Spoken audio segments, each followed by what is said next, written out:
नमस्कार to all. अभी मैंने जो क्वेश्चन लिया है क्लास 10th का सैम्पल पेपर का क्वेश्चन है find whether the following pair of linear equation has a unique solution, if yes find the solution. इसका ट्रांसलेशन है कि अपने को दो रैखिक समीकरण दे रखी हैं, उन दोनों रैखिक समीकरण को पता लगाना है कि उनका अद्वितीय हल है। अद्वितीय मतलब कि केवल एक। इफ़ यस अगर हाँ तो उसका हल पता करना है। तो ये दोनों अपने को लीनियर इक्वेशन दे रखी हैं 7x - 4y = 41, इसको फर्स्ट इक्वेशन मान लिया। और सेकंड वाली है 5x - 6y = 57, इसको इक्वेशन नंबर 2 मान लिया।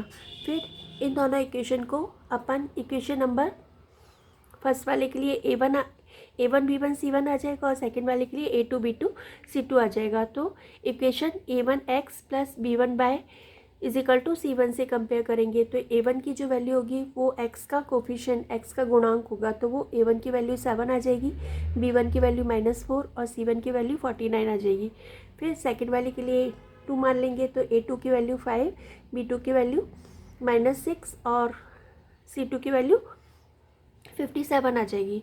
फिर इसके अंदर अपन A1/A2 और B1/B2 का रेशो निकालेंगे तो A1/A2 का रेशो जो आ जाएगा वो 7/5 आ जाएगा और B1/B2 का जो रेशो आ जाएगा माइनस से माइनस कैंसिल हो जाएगा। ये दोनों 2 से डिविजिबल है तो 2 से डिवाइड करेंगे तो ये हो जाएगा 2 × 4 2 3 × 6।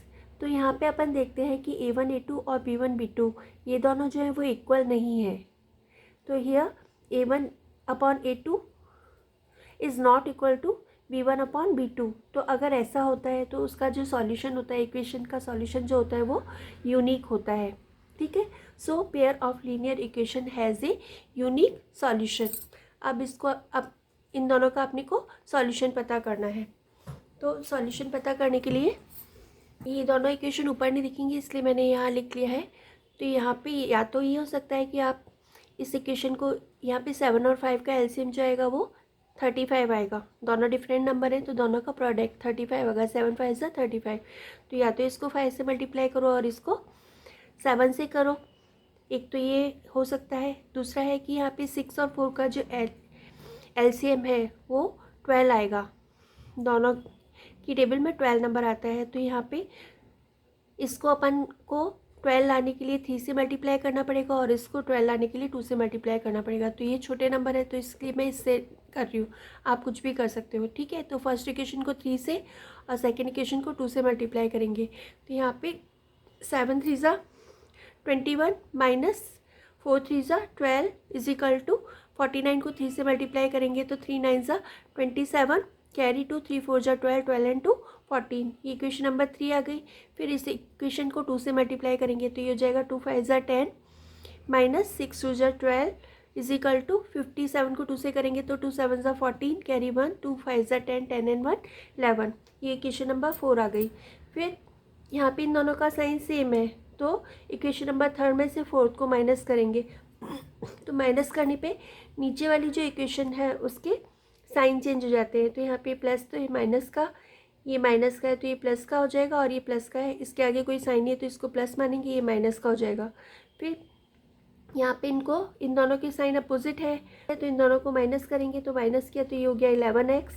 फिर यहाँ पे इन दोनों का साइन अपोजिट है तो यहाँ पर 0 आ जाएगा और यहाँ पे माइनस किया 7 - 4 3, 4 - 1 3, 1 - 1 0, तो यहाँ पे 33 आ गया। फिर इन दोनों के बीच में कोई साइन नहीं है तो मल्टीप्लाई का साइन मानेंगे तो ये इधर मल्टीप्लिकेशन में इधर आकर के डिवीज़न में हो जाएगा तो x की वैल्यू जो आ जाएगी वो 3 आ जाएगी। फिर x की वैल्यू अपन किसी में भी रख सकते हैं तो यहाँ पे x का जो मल्टीपल है वो छोटा है तो मैं सेकेंड वाले इक्वेशन में रख रही हूँ। ठीक है। तो putting the value of x in equation number 2, तो यहाँ पे x की जगह 3 लिखेंगे और इन दोनों के बीच में कोई साइन नहीं है तो मल्टीप्लाई मानेंगे तो 5 × 3 -6y = 57। फिर 5 3 ज़ा 15 -6y = 57। फिर इसके आगे कोई साइन नहीं है, 15 के आगे कोई साइन नहीं है तो अपन इसको प्लस मानेंगे, ये इधर आकर के माइनस हो जाएगी। 57 में से 15 को माइनस करेंगे तो 7 - 5 2 4 5 - 1 4, ये 42 हो गया। फिर -6 इधर मल्टीप्लिकेशन में तो इधर आकर के डिवीज़न में होगा, इनको डिवाइड करेंगे तो ये हो जाएगा -7 6 42। तो y की वैल्यू जो हो जाएगी वो -7 आ जाएगी। तो hence the solution of given equation x is equal to 3 और y is equal to -7। I think you all have understood.